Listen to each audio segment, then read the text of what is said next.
It's a beautiful Tuesday and welcome to Southeast News on Signature TV. I am Vari Kumo Ado. Headlines. 48 hours after, killers of Omata chairman still unknown.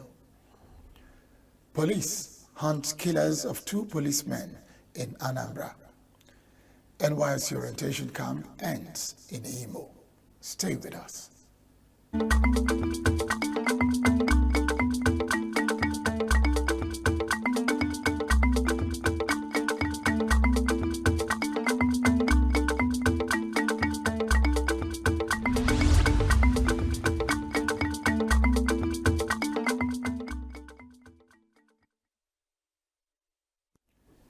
48 hours after Governor Peter Mbah issued a marching order to security agents to apprehend the perpetrators behind the killing of the Omata chairman, no official announcement of any arrest has been made. The governor had directed an immediate investigation into the tragic incident, urging law enforcement to act swiftly and bring the culprits to justice. However, the delay in reporting any progress has left residents and concerned stakeholders awaiting updates, heightening tension in the community. Charles Pius has the details. Been made. The governor had directed an immediate investigation into the tragic incident, urging law enforcement to act swiftly and bring the culprits to justice. Traders at the market are mourning his untimely demise, expressing shock and sorrow over the incident. Market traders have voiced their grief, describing Anyagu as a dedicated leader whose loss has left a significant void in the community. It was so painful. We lost our chairman just yesterday night. It was so painful, and I heard that the governor has given orders so that the security people will fish out those people that are in hands with this death of our chairman. Not too long that he was elected, he was trying his best to put everything together before this incident happened. So to me, he's a good man. Just that I don't know where the attack came from. So we don't know everybody. Even the team made market today so dry. As we heard on early morning on Sunday, that the chairman, Omata chairman, was assassinated. It was of a great concern, and it's unfortunate that all the apparatus the governor has been setting for that security purposes, people are trying to reduce it, if to say that governor is not working. And from what happened then, from the cause I put across, people are not happy. People are not happy because such a thing is not supposed to. Talk less of such a person, the hierarchy of a person. So is of a great concern, and we are not happy about that. The death of our chairman, Stephen Agon, is still unbelievable. Because when I heard it on Saturday, my friend sent the picture, I was so shocked. I did not believe, even not now, I did not believe the death. I don't know what to say, because I don't know why people just killed the man like that, because we are at peace with our chairman. The chief security officer of the association, in collaboration with the police, revealed that preliminary investigation suggests the killing was not an assassination. However, the CSO assured the public that steps are being taken to track down the culprits responsible for this heinous act. He's a father to me. He's a daddy to me. He's a friend to me. We do things in common. We relate to each other. That unfaithful Saturday, I was with him till after 2, when he told me that he's traveling to a village for a campaign. It was in the night, a friend of us called me that the president was shot at Topland by Amechi Road. I ran to that place. His body had been taken to UNTH. When I get to UNTH, I saw him lying on the hillocks, dead. I was shocked.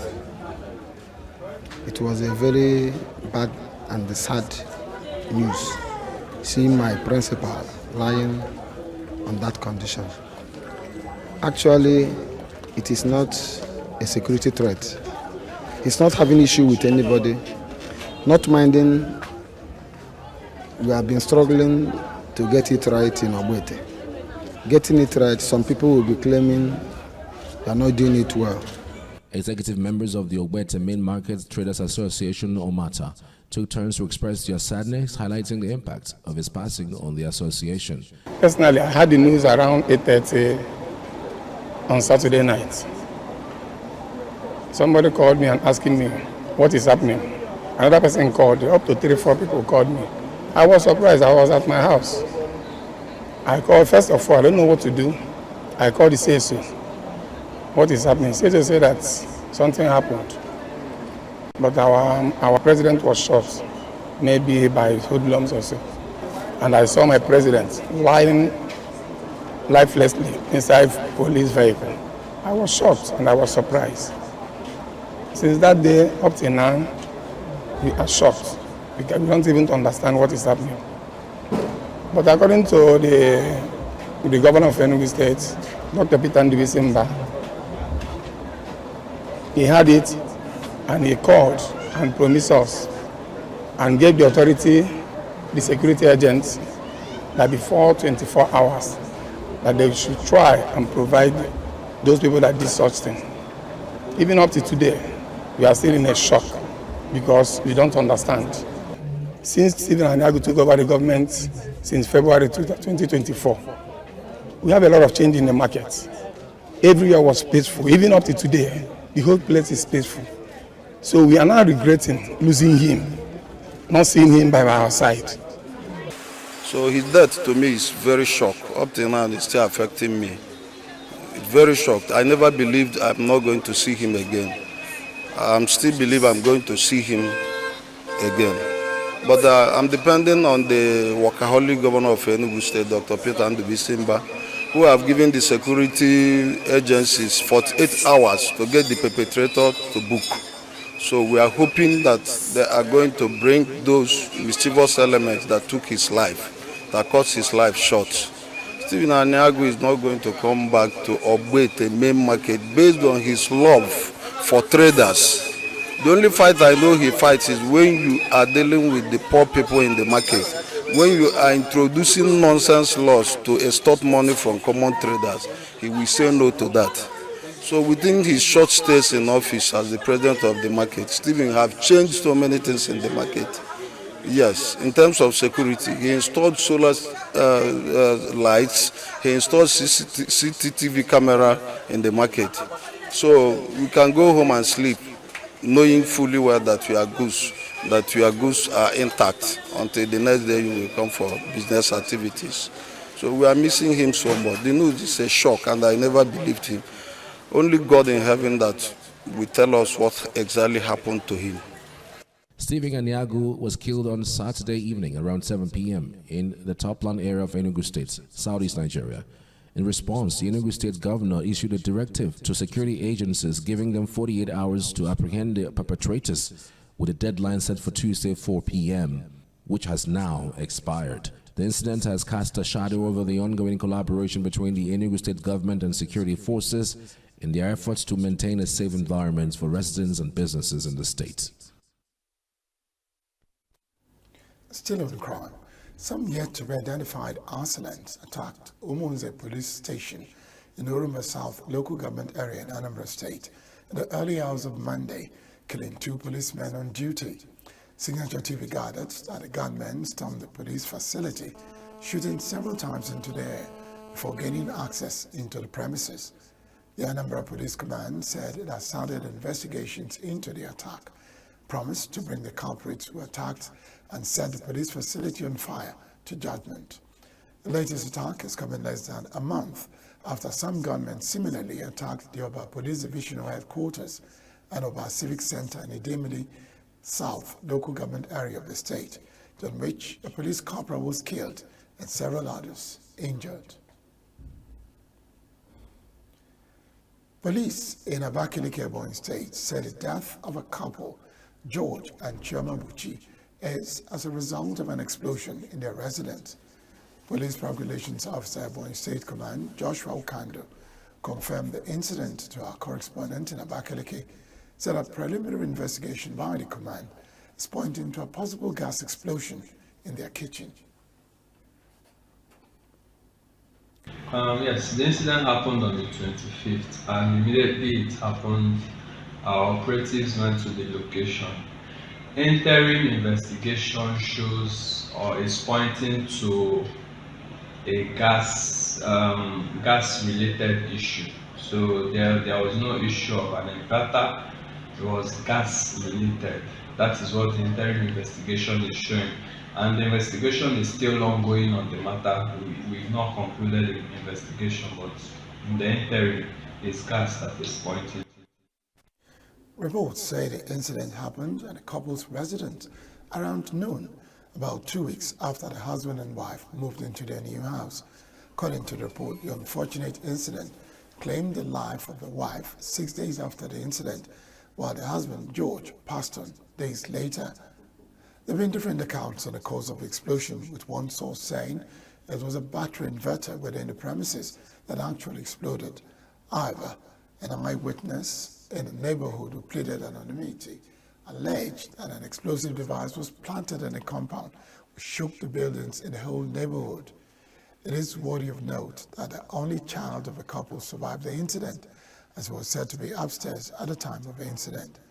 A correspondent in Abakaliki, however, pointed out that the solar inverter located at the gatehouse of the building and the gas cylinder was still intact at the time of filing this report. The 2024 Batch B Stream 2 National Youth Service Corps NYSC Orientation Camp has come to an end in Eziama Abere, Nkwere local government area of Imo State.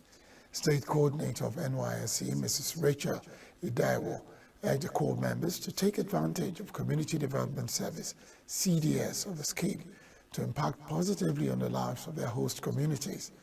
Coordinator cautioned against unauthorized movements and appealed to the Corps members to be law-abiding, adding that the nation has great expectations from them.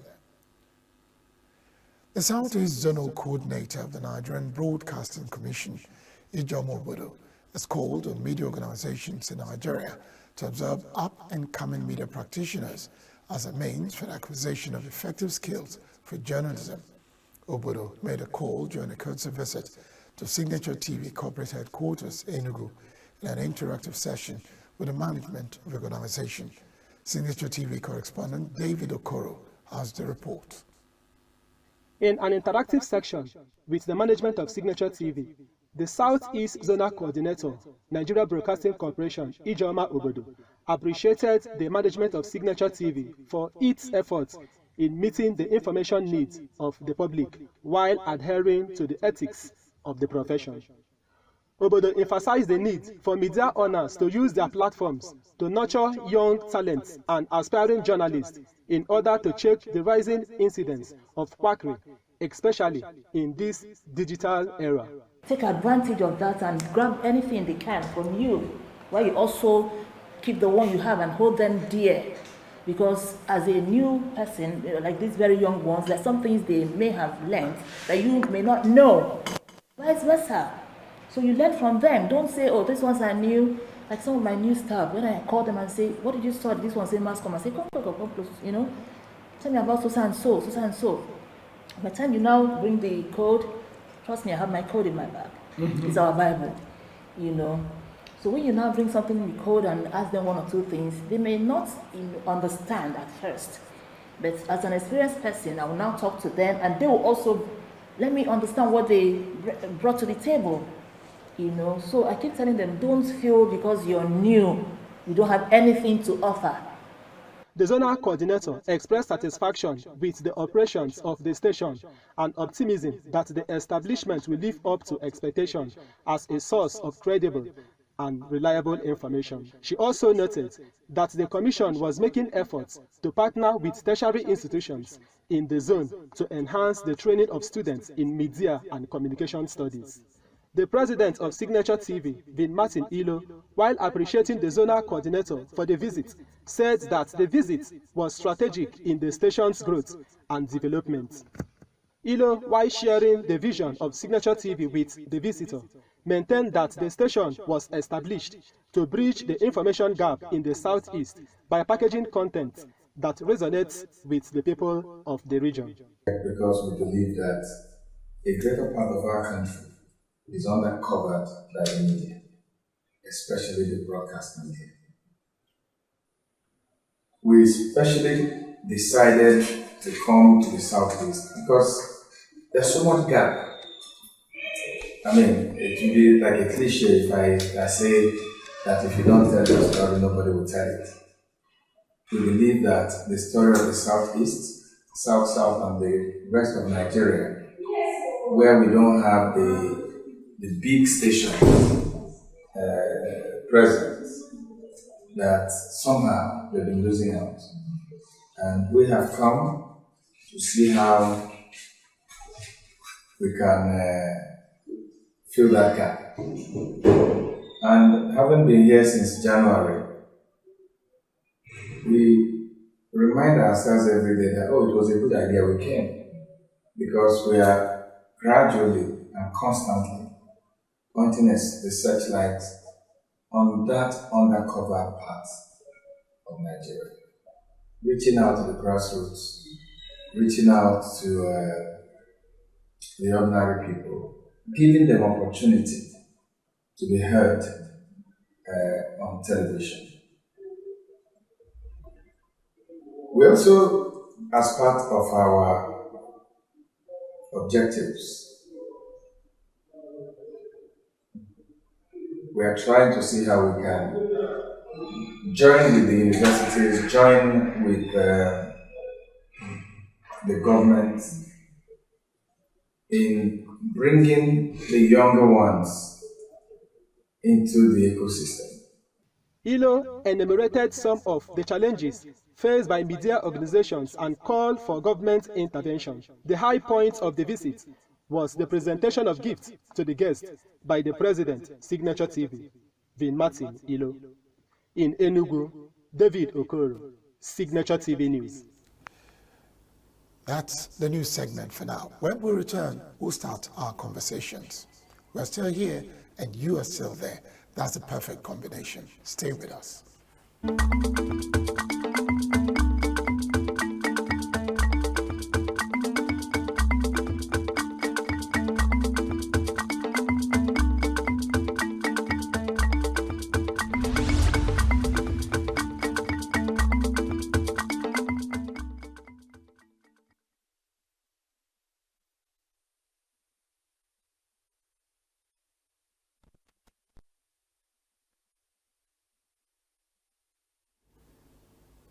If I ask you, I know the answer already, but I'll still ask, which is easier, giving someone a fish a day or teaching a person how to fish? Don't worry, I know the answer. Well, that's why we're here in this conversation. With me is Timothy Nnamani. Timothy will tell you about himself and about his organization.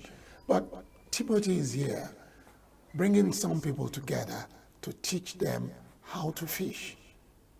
Isn't that nice? Timothy, good afternoon and welcome to Southeast News. Thank you.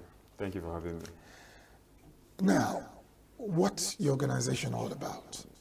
Okay, the organization that we run here in the Southeast, first of all, is called Youth Awakening and Development Initiative.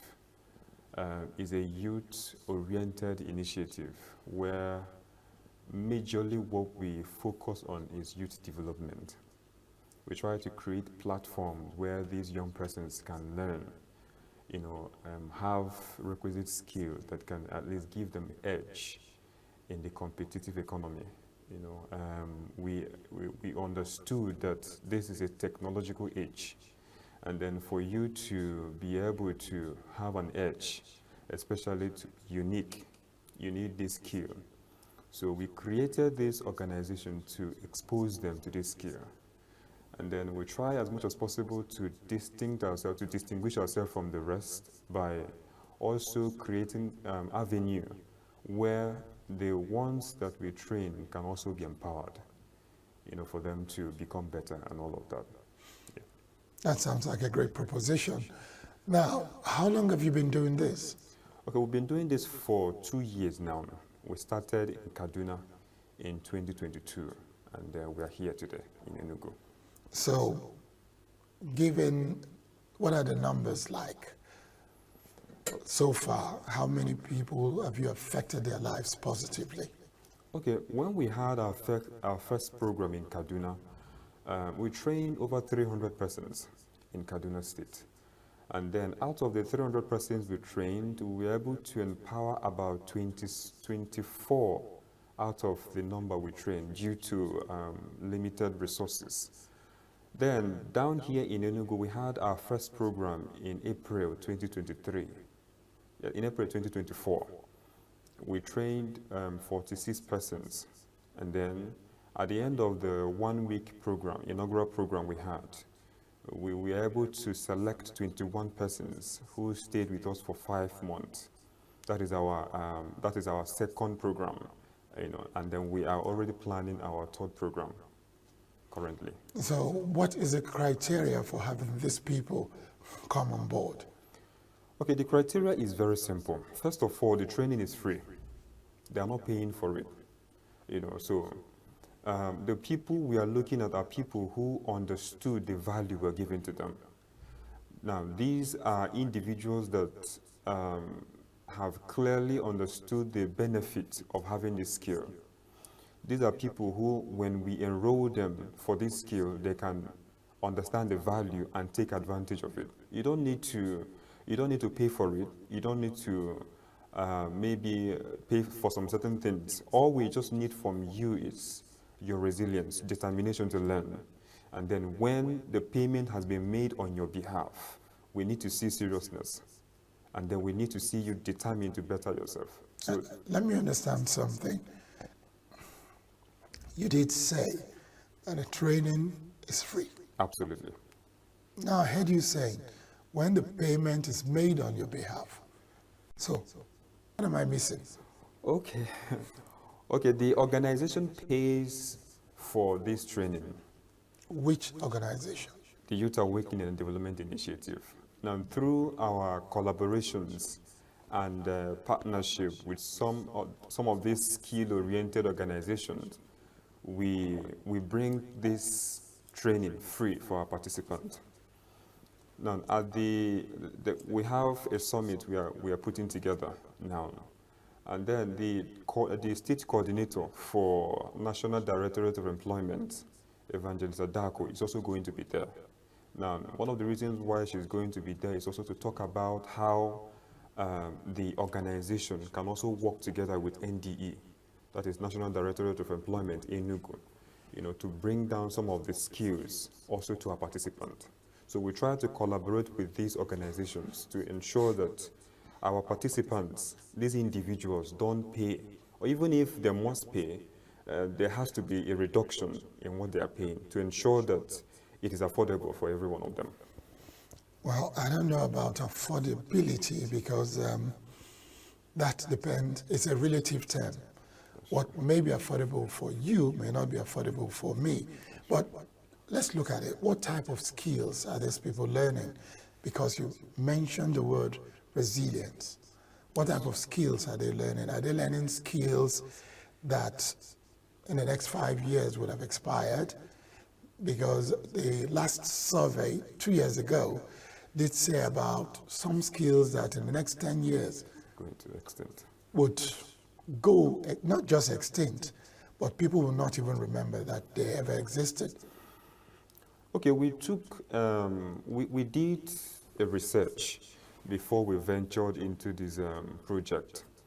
I usually refer to Youth Awakening and Development Initiative as a project rather than as an organization. So we did a lot of research, and then we took a lot of things into proper cognizance before we made up our mind on how to structure the whole project.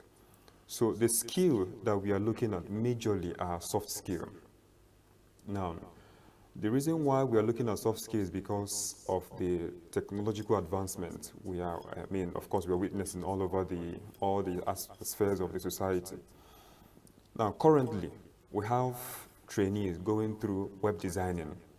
they're going through graphic designing, they're going through forex trading, and then fashion designing. Now, the reason why we are venturing into this aspect of training is because, or this skill, is because we understand, or we understood that in the next 5 to 10 years, these skills are still going to be there. You know, they're still going to be there. There may be little changes, but they're still going to be there. Of course, as we are advancing, you advance with the society. But at least, these are the major reasons why we ventured into this aspect. Of course, we are not limiting it to this one. But of course, when we are done with this edition, by the time we are starting up the next edition, we are always very careful with the skill that we are bringing to the participants. I was thinking, since you're looking for soft skills, that you would have added something like machine learning. Yes. Or AI, especially yes. Knowing that in the next few years AI will take over. Yes. So you needed some, and then probably your web designer today may become jobless tomorrow, except he learns how to use AI to also design these websites. Yes, yes. I think in our next edition, even before now, we've looked at AI. Before we ventured into this edition, this skill training edition, we had over 6 skills that we posted on our Facebook page, and then we had people point out the one they needed. So at the end of when we collected the results from the activity, we realized that web designing had a majority of the people, forex trading, fashion designing, and graphic designing. Now, you understand the first question I asked you, what was the criteria of choosing these people? So you offer them a platform where they choose the skills they want to learn. Yes, that's what we did at the first edition, but this second edition, we may not be able to continue with that, because if we continue with that, we may not really be able to expose them to the actual skill we need them to learn, like the AI you mentioned. Majority of them may not want to. It's possible that when we have them, let us know the skill they want to learn. It's possible that we might not have good number of persons mentioning AI. But when we present AI as the only skill we want them to learn, they may not have any other option but to learn it. Okay, now, well, you may have a point, but for someone to learn, one of the key words is you must have passion for what you want to learn. Sure. So now, if you present AI for me to learn as a skill, and I just want to be a fashion designer, will it work? Even when you're trying to let me know that I can still use AI to have my designs set. Okay. So you must find a meeting point of where to get somebody to want to learn, because without learning, then the future is bleak.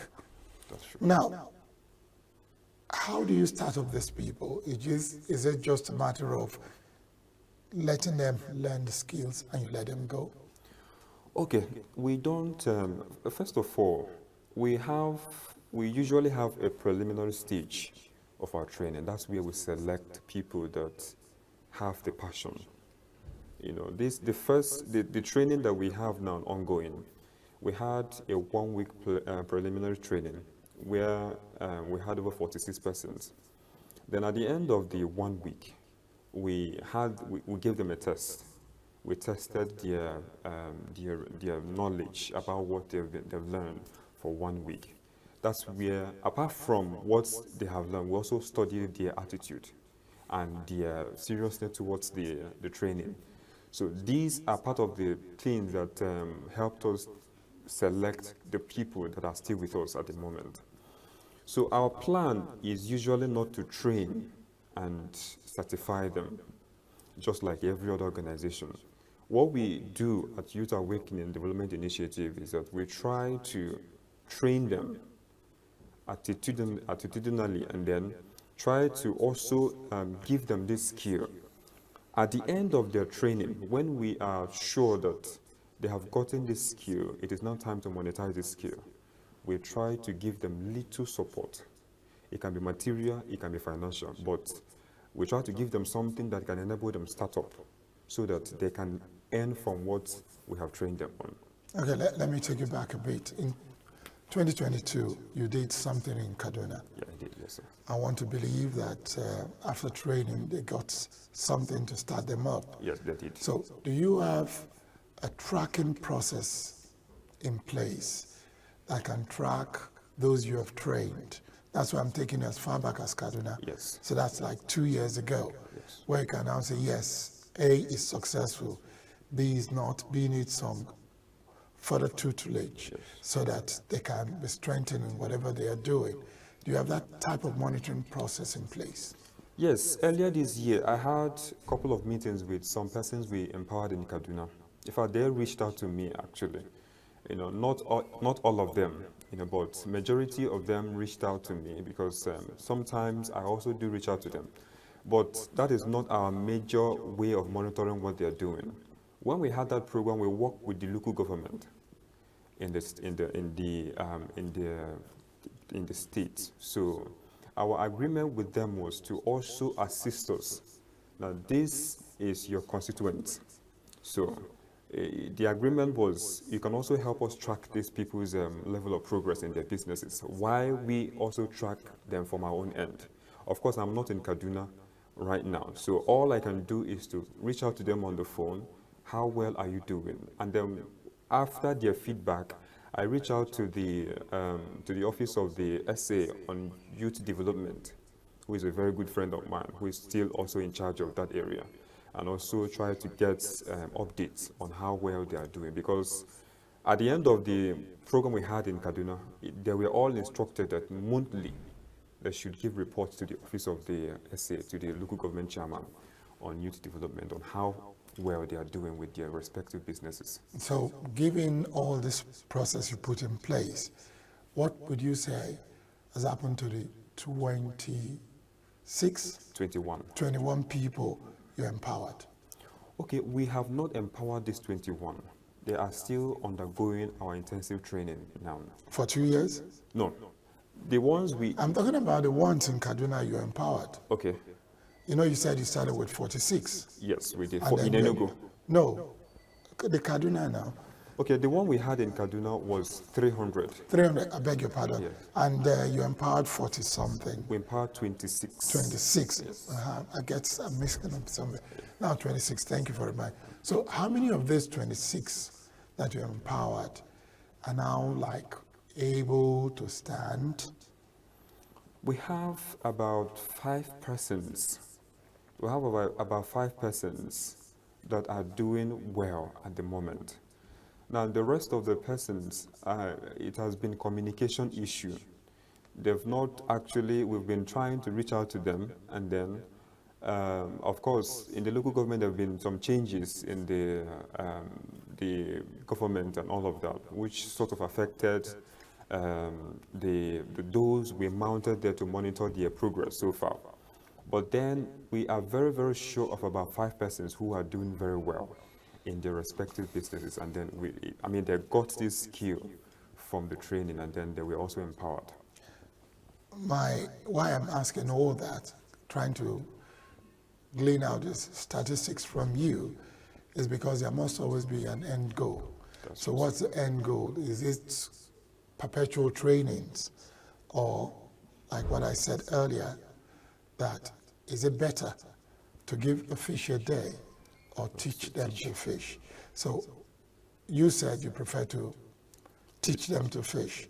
So how do you get them to become the super fishermen they are supposed to be? From our own end, we can always encourage them. But there's this saying that says you can only take a horse to the river, but you wouldn't force the horse to take water and all of that. What we are doing at Youth Awakening and Development Initiative, we've studied our society, and then we've come to understand that majority of our young persons, we complain too much. We complain that there is no job, there is no this, there is no that. Disregarding the fact that we have the ability to create solutions to this societal problem. So that is the main reason why we ventured into this. So the end goal has always been to enable them have financial independence for the ones who value what we are bringing. Because in our Nigerian setting, most persons don't value things that are free. And some will be like, this thing is free, that means it has no value.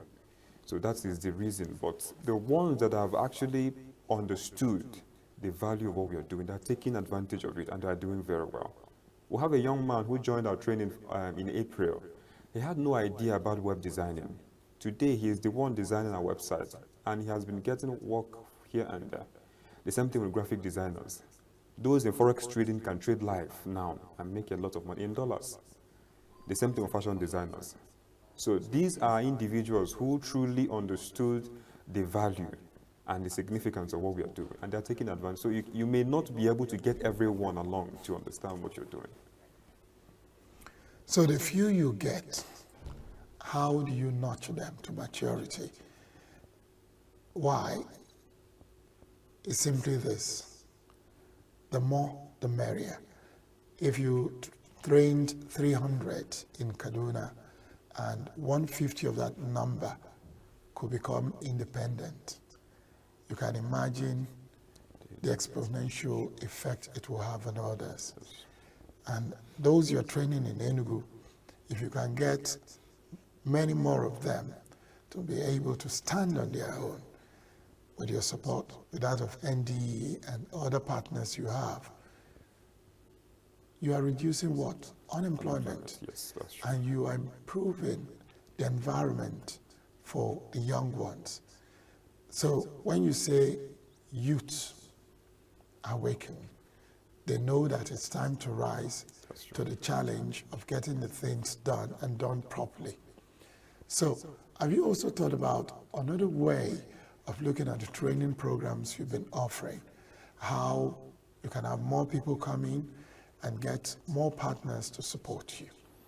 Yes, we are actually working on that currently.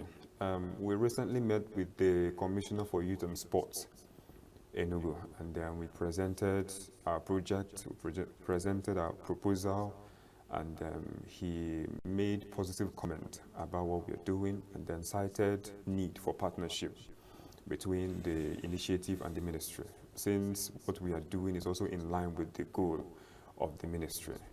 And then today we also had a meeting with the Office of the Commissioner for Human Development and Poverty Alleviation in Enugu. And it has been positive responses from these offices. And we are looking forward to having greater number of participants and trainees in our next edition, because they've all cited interest in what we are doing. So we look forward to also having greater number of us. And also, of course, not forgetting the National Directorate of Employment. They're also here with us. So I believe that in our next edition, we'll have greater number of persons with this partnership. That's remarkable. Now, looking at all the people you plan to have during your summit, what happens after the summit? Is it a matter of, and the summit is over, we can all go to bed? No, our program doesn't end with the summit. The summit is just an official presentation of our empowerment to our trainees. And then, of course, we try to support students as well. That's why we included scholarship. Yes, we just want to encourage academic excellence. So that's why we included that. But then, our training, our program, our project doesn't stop at the end of the summit. At the end of the summit, we are going to empower them. But then, at the end of it, our monitoring starts. Because the people that we empowered, we are going to monitor their growth. This is now where mentorship comes in. We take our time to, call them from time to time to mentor them, to encourage them, and also to assess their growth in their different businesses and all of that. So it doesn't end with the summit. Okay, because when you were talking about that of Kaduna, you were also hinting about the distance. Yes. Does mentoring include on-site visits? Okay, mentoring it's not limited to... because most of what you've told me is phone calls, yes, messages, but on-site visit may also, it's like somebody's learning something under you from just being perceptive about what the person is doing, you can know when the attitudes begin to change, when they begin to, so an on-site visit can give you invaluable information about what's going right and what's going wrong. So as a mentor, you can put the person right on that path that they are supposed to take. That's true. That's true. That's why we are working closely with the SA to the local government chairman on youth development over there. What we do is that from time to time we discuss with him to maybe pay a visit to these, especially ones that are doing well. You know, there are ones that may not actually want you to reach out to them, but maybe because one of the challenges we face with this empowerment is that most times when you give out empowerment, the ones who don't understand the value of what you've given to them, they use this empowerment for another thing. So, but the ones who actually understood the relevance of what we are doing, who have actually invested what we have given to them into their businesses, these are the people we're interested in.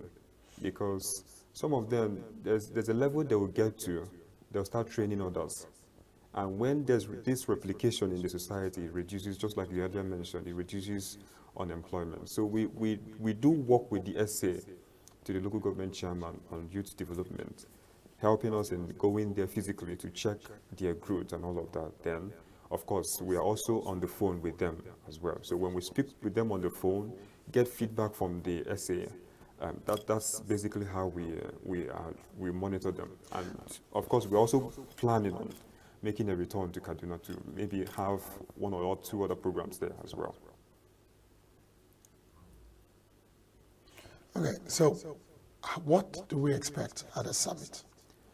Okay, we are going to witness an epoch-making event at the summit because we've actually involved quite a good number of persons at the summit, and then we expect that our trainees are going to smile home, especially ones that did very well. They're going to smile home with material or financial resources that day. Then the student can also go home with some encouragement through the scholarship and all of that. And then we also have some government officials who are also going to be there to see what we are doing, and then maybe from what they have seen so far, we can see how we can also partner with them and all of that. And then some business tycoons as well, whom we've invited. The major reason why we've sent out invitations to these personalities is that we need them to be there. Let them also encourage these ones coming up. You know, when they share the experience and the principles that they applied when they were growing up, I think these young ones, it can be an inspiration to them, and they can learn from it. So it's going to be a studied event on Saturday next week. That's great. Just before you go, it occurred to me that if you train people and they are empowered and they leave the primary reason why they were trained, and the empowerment, the finances you gave them to invest in that business, shouldn't you have a way of recouping the money if somebody you have trained and empowered for a specific business he was trained for has diverted the money? Shouldn't you have a way of recovering that money so that somebody else who is willing to learn benefits? Okay, in the program we had in Kaduna, we didn't actually take cognizance of this because that was our first program in Kaduna. That's, in general, that was our first program under this initiative. So, but then when we came down to Enugu, when we started our second edition here in Enugu, we had them sign a contract, all the trainees. Now they signed this contract stating that the resources, be it financial or material, must be used for the purpose of this training. There mustn't be any reason why what we are giving to you will be used for another thing. So if at all you are found guilty of this, of course we'll retrieve the money from you. That is the agreement. They all signed it and submitted. They have their own copy. So that is a step we took to ensure that we don't have such situation repeated. That's a good one. Well, I have to let you go, Timothy Namani. Thank you. It's been a pleasure having you here on Southeast News. Thank you. I look forward to that summit. Signature TV actually looks forward to the summit. We encourage young people, by encouraging youths all over so that they can be empowered to become not just self-employed, but also employers of labor. That's true. Thank you. It's been a pleasure. Thank you. When we return, the conversations continue. Stay with us.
From the news, you have noticed that the spate of insecurity appears to be increasing, not only in the Southeast, all over, but of particular interest to us on Southeast News is, of course, the Southeast.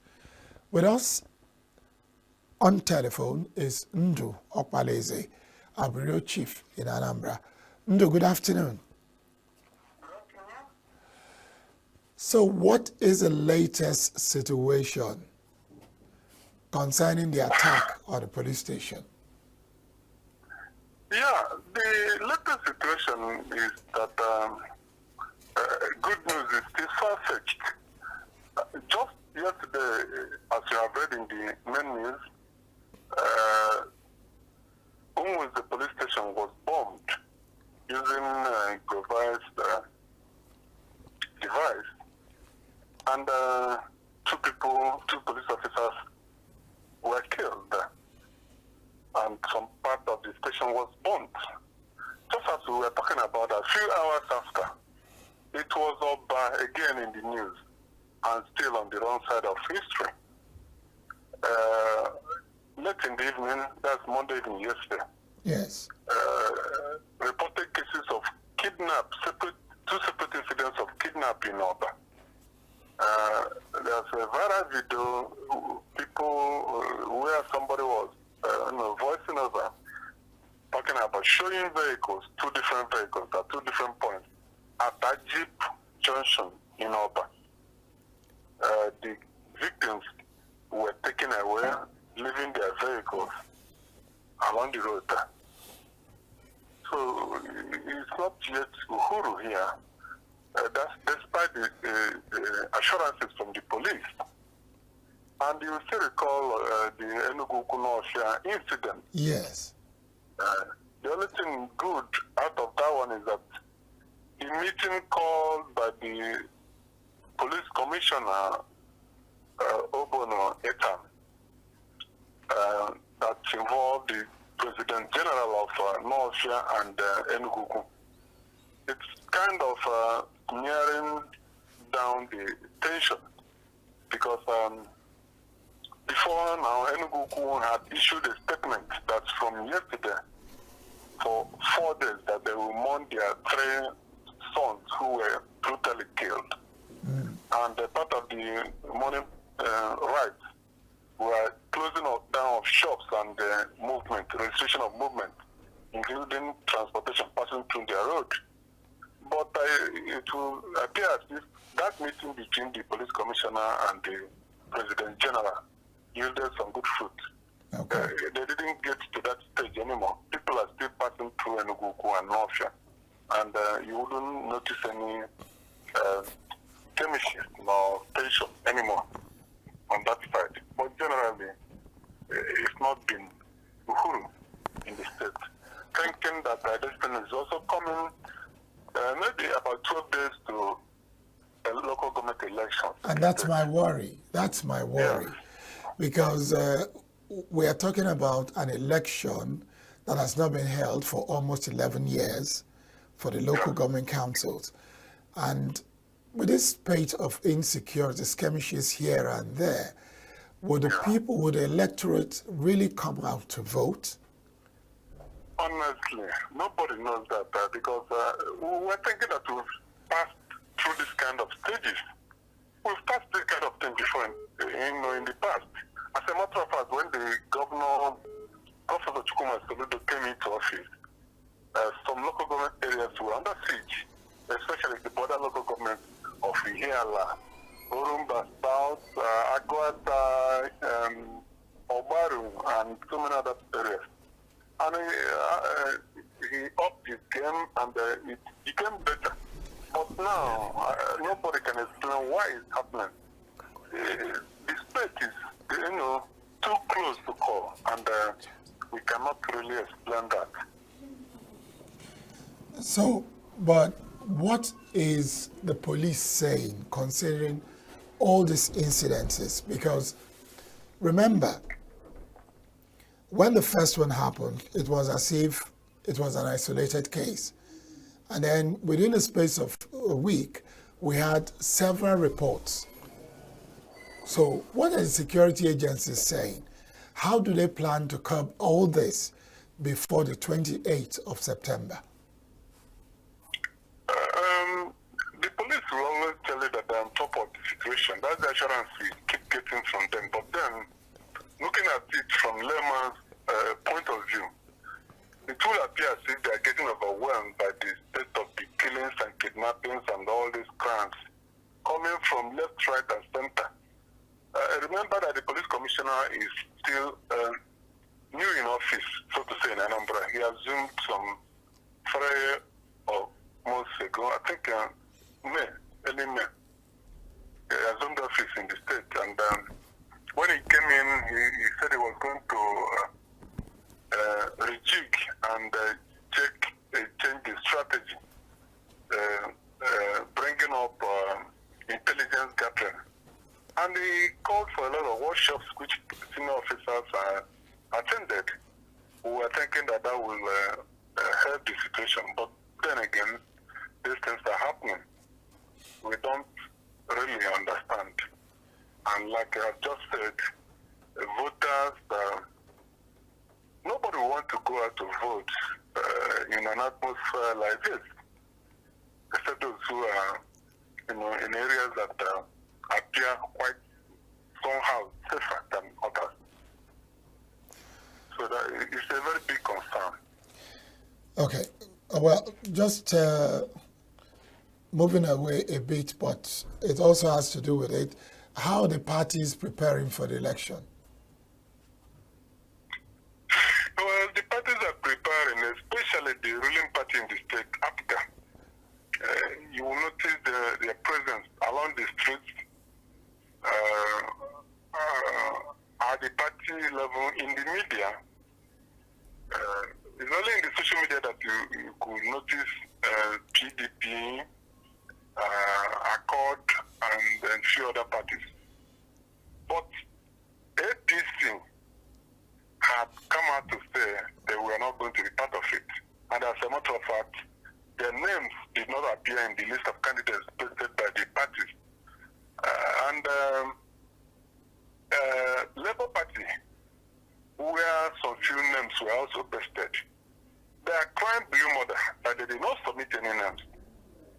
Yes, that they could because only bring we spoke to unfortunate the members. Secretary of Labor. That was last week. Yes. So they're insisting that they do not submit any list of candidates. Therefore, they couldn't be part of it, and they will not participate in the election. But the others, they're kind of gearing up. We cannot make a call now, projection now, but using what we see, I think Africa is campaigning, and they are more vociferous with regards to the politicking. Okay. Well, let's hope for the best for the people of Anambra State. Thank you very much, Ndu Okbaleze. And that's where I say thank you too for watching Southeast News today. We'll be back tomorrow. Bigger, better. Barik Momado is my name. Thanks for watching.